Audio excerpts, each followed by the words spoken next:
and Priya moved into the old colonial house on Nash Ridge, a quiet stretch of road just outside of Dehradun. The place was a steal, listed way below market value. Inside, dust, cobwebs, and something else. A child's bed, a wooden rocking horse, and a box of old toys. Priya froze when she looked at the wall, scribbled in charcoal, "Mommy, I'm sorry."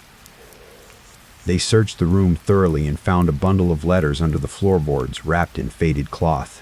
They were from the 1960s, written by a woman named Kavita Desai. She had lived in the house with her husband and son.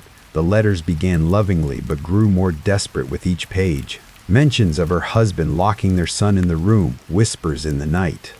"He's not our child anymore," one letter read. The last letter was smeared, torn, and unfinished. Rahul decided to burn the letters. He thought it would stop Priya's anxiety, maybe even whatever strange hold this house seemed to have on her. But the night he burned them, Priya vanished. He woke up to find the bed cold and empty. Her slippers still by the door, sketchpad on the sofa. He called the police, the neighbors, the local temple. No sign. No security footage either. Just static for a full 3-hour window between 2 and 5 a.m. Then something even stranger. The delivery guy mentioned seeing Priya at the gate at dawn, but said she was just standing there, barefoot, staring at the woods behind the house. Weeks passed. No Priya. Rahul refused to leave the house, convinced she was still somewhere inside.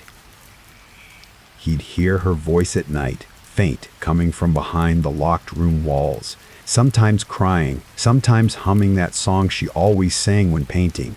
He set up cameras, tried recording the sounds. Nothing ever showed up in playback except once. One grainy frame, 4003 a.m., showed a pale child standing behind Rahul while he worked at his desk. A child with black, empty eyes. The footage corrupted seconds later. Rahul spiraled. He stopped eating. He started drawing the symbols from the walls, from Priya's sketchbook. Scribbles of a woman trapped in mirrors. A child holding his own eyes in his hand. One night, the old man across the street came by and handed Rahul an old newspaper from 1971. Headlined, "Family of 3 vanishes from Nash Ridge home. Son found dead behind sealed wall." There was no follow-up article. No bodies. No investigation. Then, the final horror. Rahul woke up one night to find the house completely quiet. No creaks, no knocks. The air felt heavy, like before a storm. He followed a sound to the old locked room, now wide open. Inside, Priya. She stood there in the dark, facing the wall, whispering something over and over. Rahul moved closer but stopped. The shadows weren't right. They bent toward her, not away. And her voice wasn't hers. It was layered, like multiple people speaking at once. He called her name. She turned around. 3 bedrooms, a large backyard with overgrown shrubs, and that classic red brick charm that made it feel like something out of an old Bollywood film. A fixer-upper, sure, but nothing they couldn't handle. She had no eyes.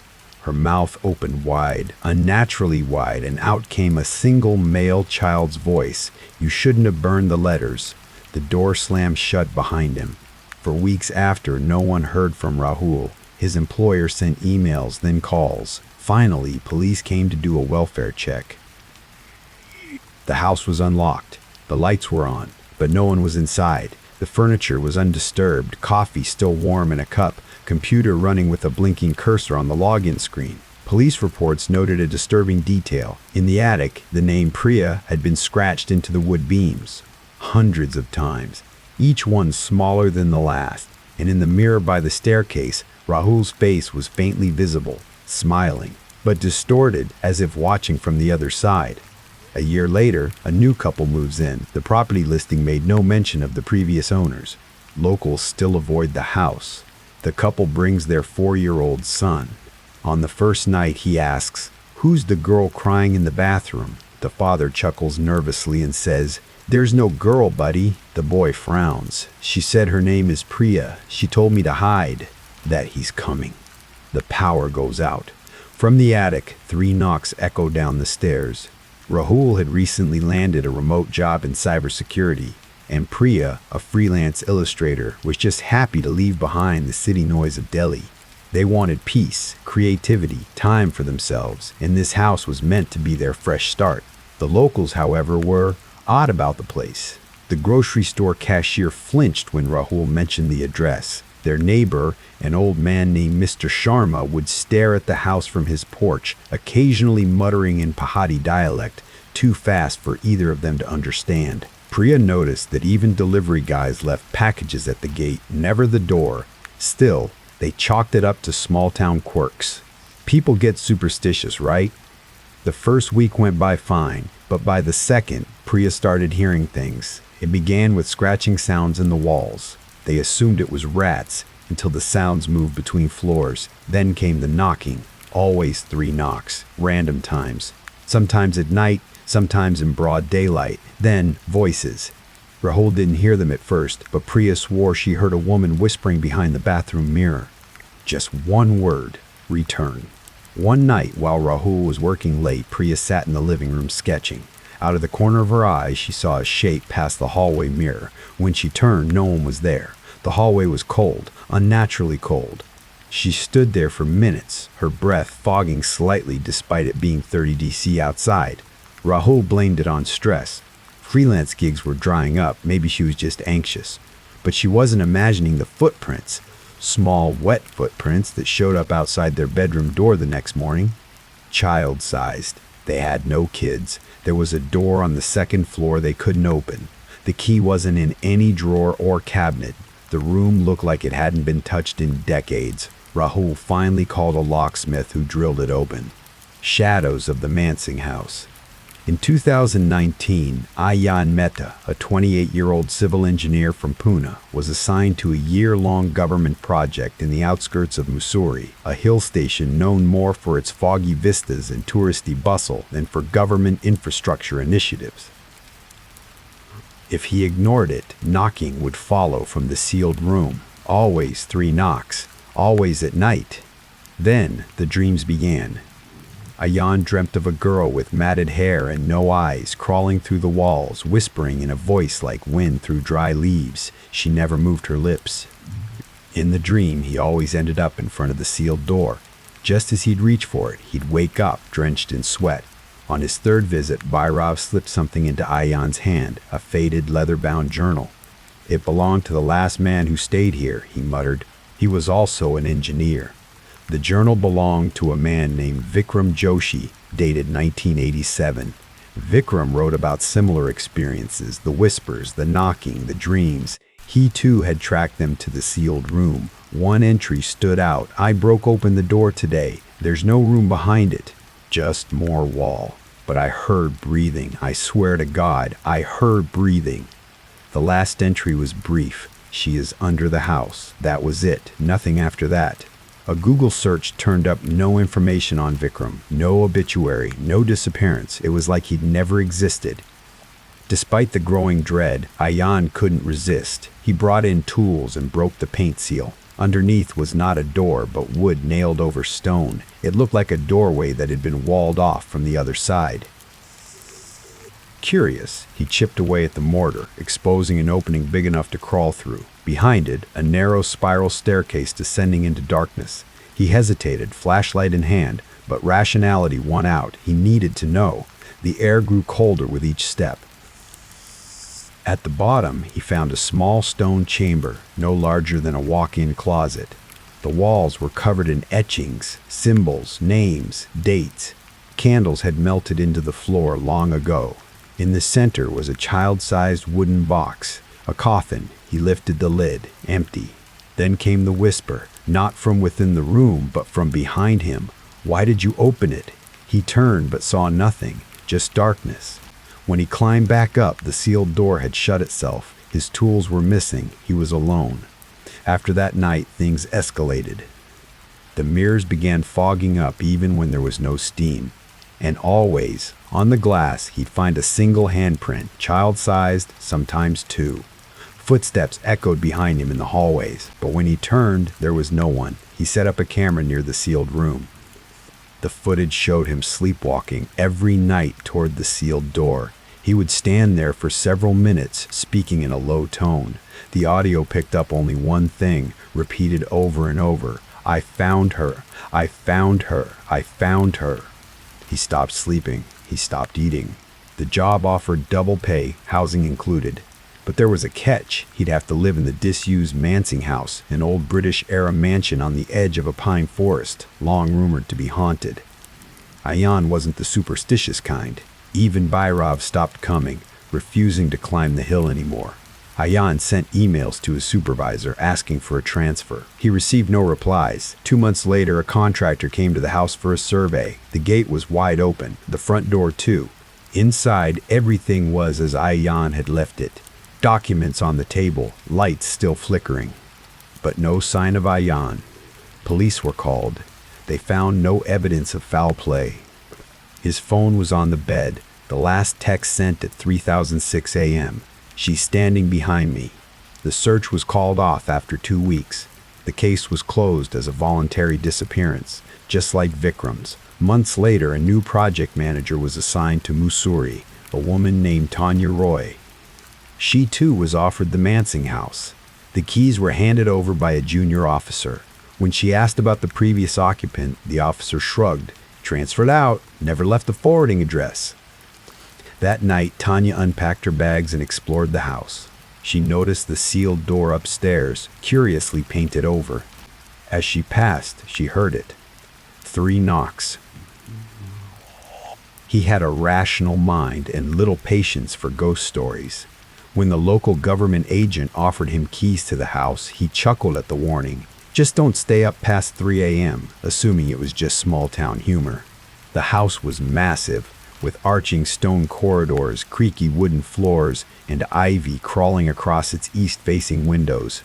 Power was patchy, mobile signal worse. But Ayan didn't mind the solitude. It gave him time to focus. For the first week, things were fine, though unsettling.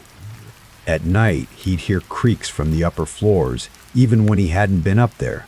Sometimes, he'd wake up to find objects slightly moved. His phone turned face down when he clearly remembered leaving its screen up, or his suitcase unzipped. On the 8th night, Ayan was reviewing documents in the living room when he heard a soft whisper, not from outside, but from within the walls. "Let me out!" He froze.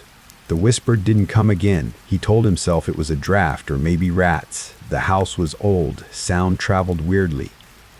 The next night, it returned. Same words, slightly louder. "Let me out!" He tracked the sound to an upstairs corridor, ending at a sealed wooden door with no handle, painted shut. Behind it, silence. The housekeeper, an old man named Bhairav who came once every 3 days, flatly refused to speak about the room. "That's not a door you want to open, Saab. Paint over it if you must, but never open it." A week later, Ayan was awoken by the doorbell. 2047 a.m. No one should have been visiting. The town was a 20-minute drive down steep roads. Cautiously, he looked through the peephole. Nothing. But as he turned to walk away, 3 knocks came from the sealed room upstairs. This became routine. Every 2 or 3 nights, the bell would ring. Silent screams. It was a chilly autumn evening when Sarah and her husband Mark decided to escape the city for a weekend getaway. They had rented a quaint cabin in the woods, far from the hustle and bustle of their daily lives. "Hello," she called out, her voice trembling. "Is anyone there?" Silence answered her, thick and suffocating. Just as she turned to head back inside, she caught a glimpse of something moving in the shadows, a fleeting figure that vanished as quickly as it appeared. Heart racing, she hurried back to the cabin, locking the door behind her. Just a trick of the light, she told herself, climbing back into bed. But sleep eluded her, the whispers echoing in her mind. The following morning, Sarah tried to shake off the unease of the night before. They spent the day hiking through the woods, the vibrant colors of autumn surrounding them. Mark seemed more relaxed, but Sarah couldn't shake the feeling that something was off. As they walked, she noticed a small, dilapidated cabin hidden among the trees. "Look at that," she exclaimed, pointing it out to Mark. "We should check it out." Mark hesitated. "I don't know, Sarah. It looks pretty run down." "Come on, it'll be fun," she insisted, her adventurous spirit taking over. Reluctantly, Mark followed her to the old cabin. The door creaked ominously as they pushed it open, revealing a dusty interior filled with cobwebs and broken furniture. The air was stale, and a sense of foreboding hung heavy in the air. Wow, this place is creepy, Mark said, peering into a dark corner. Let's not stay too long. As they explored, Sarah found an old journal lying on a table, its pages yellowed with age. She opened it, her heart racing as she read the scrawled handwriting. The entry spoke of a family that had lived there long ago, detailing their daily lives and the strange occurrences that plagued them. Whispers in the night, shadows that moved on their own, and a growing sense of dread. Mark, you have to read this, she said, her voice barely above a whisper. He took the journal from her, skimming through the pages. This is just some old family's ramblings. It doesn't mean anything. But Sarah couldn't shake the feeling that there was more to the story. As they left the cabin, she glanced back, a chill running down her spine. The whispers seemed to follow her, echoing in her mind. That night, the whispers returned, louder and more insistent. Sarah lay in bed, her heart pounding as she listened to the sounds outside. It was as if the forest itself was alive, calling to her, begging her to come outside. Mark, she whispered, shaking him awake. Do you hear that? He groaned, rolling over. It's just the wind, Sarah. Go back to sleep. But she couldn't. The whispers grew more distinct, forming words that sent shivers down her spine.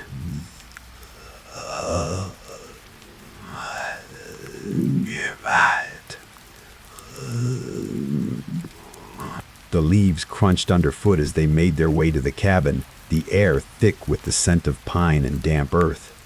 Isn't this place perfect? Sarah exclaimed, her eyes sparkling with excitement. Come, find us! Unable to resist, Sarah slipped out of bed once more. This time, she felt a strange compulsion pulling her toward the woods. She stepped outside, the cool air wrapping around her like a shroud. Hello, she called out, her voice trembling. Who's there? The whispers grew louder, swirling around her like a tempest. Come, find us. With each step she took into the darkness, the shadows seemed to stretch and twist, reaching for her. Panic surged within her, but the compulsion was too strong. She stumbled deeper into the woods, the trees closing in around her. Suddenly, she stopped, her breath hitching in her throat. Before her stood a figure, shrouded in darkness. It was a woman, her face obscured by shadows, but Sarah could feel her gaze piercing through the darkness. Help us, the woman whispered, her voice echoing in the night. Who are you? Sarah asked, fear gripping her heart. Find us before it's too late. Before Sarah could respond, the figure vanished, leaving her alone in the darkness. Heart racing, she turned to run back to the cabin, but the forest seemed to shift around her, disorienting her. The whispers grew louder, drowning out her thoughts. When Sarah finally stumbled back into the cabin, she was breathless and trembling. Mark was still asleep, oblivious to the horrors that had unfolded outside. She climbed into bed, her mind racing with questions.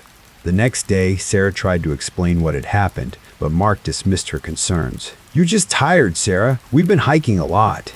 Maybe you need to rest. But Sarah couldn't rest. The whispers haunted her, growing more insistent with each passing hour. She spent the day researching the area, digging into the history of the old cabin they had found. What she uncovered sent chills down her spine.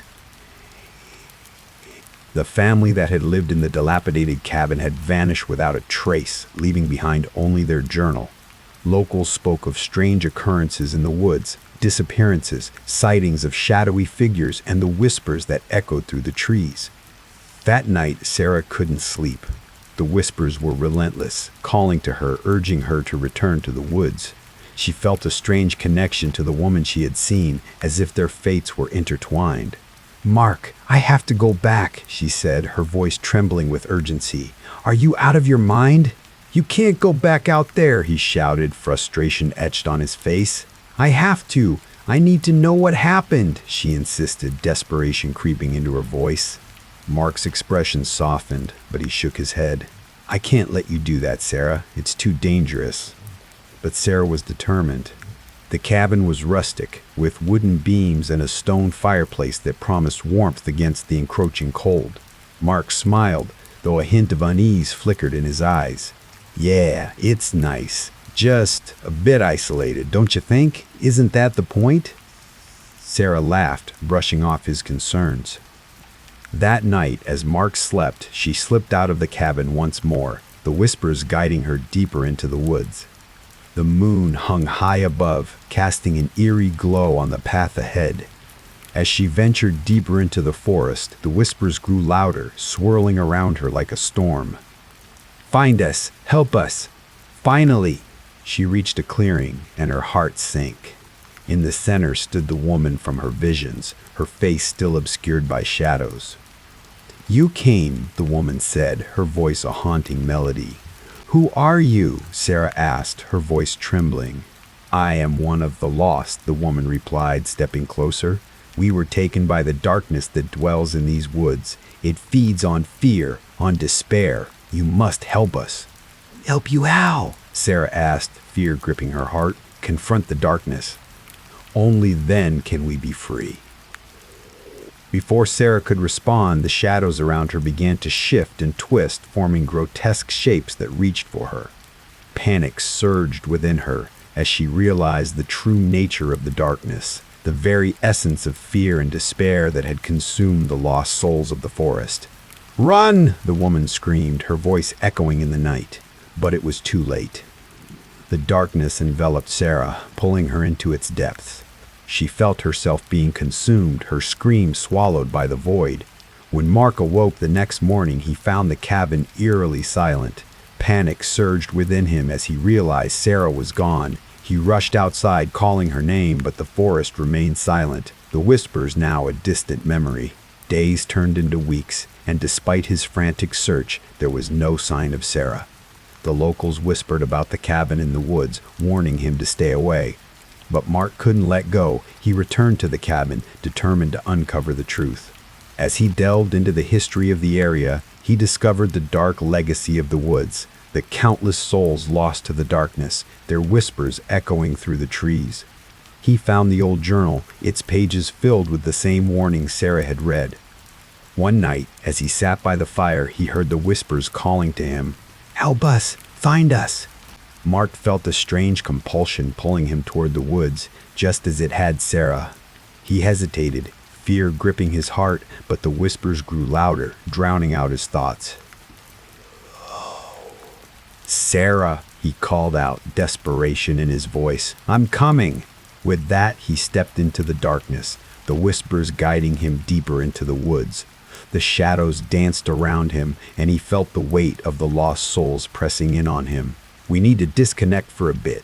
As they settled in, the sun dipped below the horizon, casting long shadows that danced across the walls. The couple lit a fire, its crackling flames providing a comforting glow. As he ventured deeper, he caught a glimpse of a figure in the distance, a woman shrouded in darkness. "Help us," she whispered, her voice echoing in the night. Mark's heart raced as he realized the truth. The darkness was alive, feeding on their fear, their despair. And now, it was his turn to confront it. Days turned into weeks, and the cabin remained silent, the whispers fading into the distance. The forest stood still, a haunting reminder of the souls lost to the darkness. But the cycle would continue. The whispers would call to the next unsuspecting traveler, drawing them into the depths of the woods, where the shadows danced and the darkness awaited. And somewhere, deep within the forest, Sarah and Mark wandered, forever trapped in the embrace of the whispering shadows, their voices lost to the night. They shared stories, laughter, and a bottle of wine, the warmth of the cabin wrapping around them like a blanket. But as the night deepened, an unsettling feeling crept into the air. The wind howled outside, and the trees seemed to whisper secrets to one another. Mark glanced out the window, his brow furrowing. "Did you hear that?" he asked, his voice barely above a whisper. "Hear what?" Sarah replied, her smile fading. "Just something, like a voice." "Probably just the wind," she reassured him, though a shiver ran down her spine. That night, Sarah awoke to a soft rustling sound. She turned to see Mark sleeping soundly beside her, his face illuminated by the faint glow of the dying embers in the fireplace. The rustling continued, a gentle whisper that seemed to beckon her from the darkness. Curiosity piqued, she slipped out of bed and tiptoed toward the door. The cabin was silent, save for the occasional creak of the wooden floorboards beneath her feet. She opened the door and stepped outside, the cool air hitting her like a wave. The moon hung high in the sky, casting an eerie light over the forest. Shadows danced among the trees, and for a moment, Sarah felt as if she were being watched. She shook off the feeling and walked toward the edge of the woods, where the whispering seemed to grow louder. The watchman of Maplewood. Officer Jake Thompson had been patrolling the small town of Maplewood for nearly a decade. Nestled between dense woods and rolling hills, the town was picturesque during the day, but as night fell, it transformed into a different world, one that Jake had come to know all too well. The streets were quiet, the only sounds being the rustling of leaves and the occasional hoot of an owl. It was a chilly October night when Jake began his shift. The moon hung low in the sky, casting an eerie glow over the town. He settled into his cruiser, the familiar hum of the engine providing a sense of comfort. He flipped on the radio, tuning into the local station where the DJ's voice filled the cab. "Good evening, Maplewood. It's a quiet night out there, but remember to keep your doors locked and your windows shut. You never know what might be lurking in the shadows." He had heard the stories, tales of ghosts and hauntings that circulated among the townsfolk. But he was a man of reason, a cop who believed in facts, not folklore. As he drove through the empty streets, he made his usual rounds, checking in on the local businesses and ensuring everything was in order. The town was peaceful, but there was an unsettling feeling in the air, as if something was watching him from the shadows. Just after midnight, Jake received a call over the radio. "Unit 12, we have a report of strange noises coming from the old Maplewood Cemetery. Can you check it out?" "Copy that," Jake replied, his heart racing. The cemetery was notorious for its ghost stories, and he had always avoided it at night. But duty called, and he couldn't ignore the request. As he drove toward the cemetery, the trees loomed closer, their branches reaching out like skeletal fingers. The headlights of his cruiser illuminated the entrance, revealing the wrought iron gate that creaked ominously in the wind. Jake parked the cruiser and stepped out, the chill of the night air biting at his skin. He grabbed his flashlight and made his way through the gate, the gravel crunching beneath his boots. The cemetery was eerily quiet, the only sound being the rustling of leaves.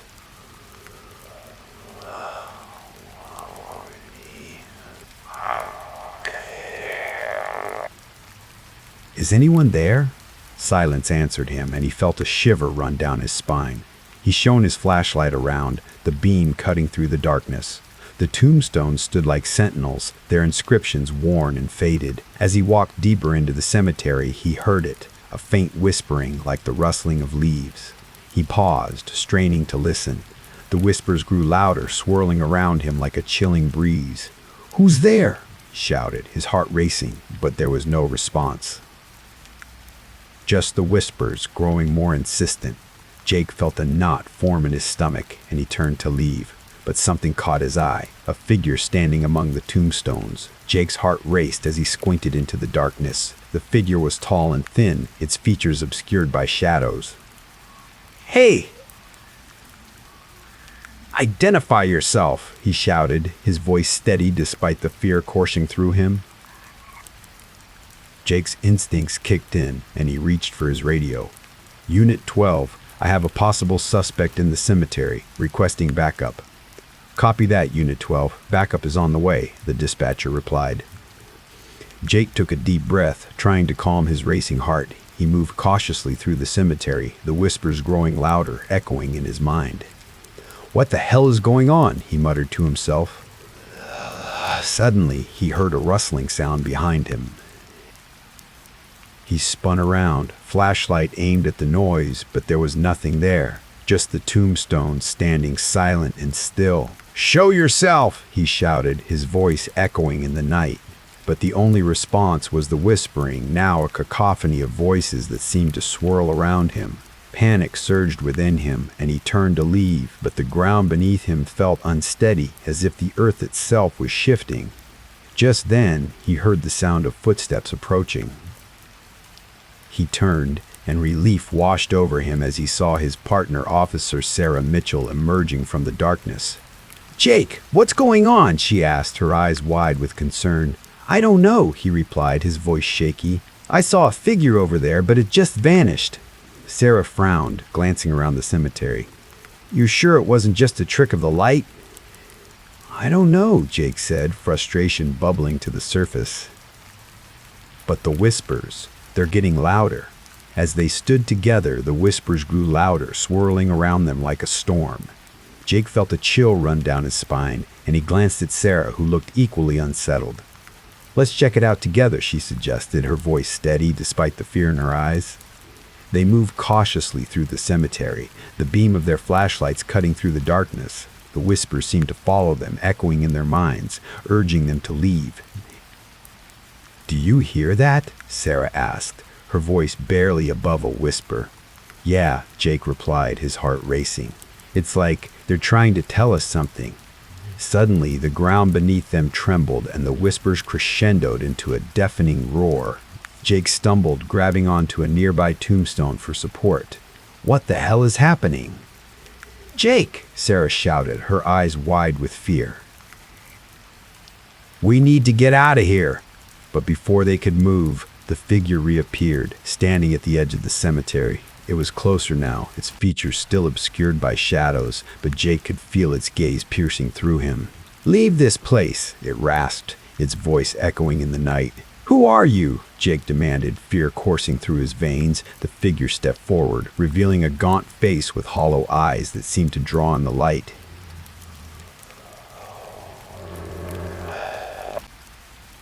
You disturbed the resting. Jake's heart raced as he felt a surge of fear. We're just doing our job. We're not here to cause any trouble. But the figure only smiled, revealing sharp teeth that glinted in the moonlight. You cannot escape what you have awakened. Panic surged within Jake as he turned to Sarah. We need to go, now. They sprinted back toward the entrance, the whispers growing louder, drowning out their thoughts. The figure followed them, its presence looming like a dark cloud. Aye, it's not a daimyon. It's braided in the moon like a dark cloud. Run, Jake shouted, adrenaline coursing through his veins. They burst through the gate and into the safety of the cruiser, slamming the doors shut behind them. Jake fumbled with the keys, his hand shaking as he tried to start the engine. Come on, he muttered, panic rising in his chest. The engine sputtered, and the headlights flickered. Jake glanced in the rearview mirror, his heart sinking as he saw the figure standing at the entrance of the cemetery, watching them with hollow eyes. Jake, what do we do? Sarah asked, her voice trembling. Just hold on, he shouted, finally managing to start the engine. He slammed the gas pedal, the cruiser lurching forward as they sped away from the cemetery. As they drove, the whispers faded into the background, but the feeling of dread lingered. Jake's heart raced as he glanced at Sarah, who looked pale and shaken. What the hell was that? She asked, her voice barely above a whisper. I don't know, Jake replied, trying to catch his breath. But we need to report this. Back at the station, Jake and Sarah filed their report, detailing the strange encounter at the cemetery. The dispatcher listened intently, her expression serious.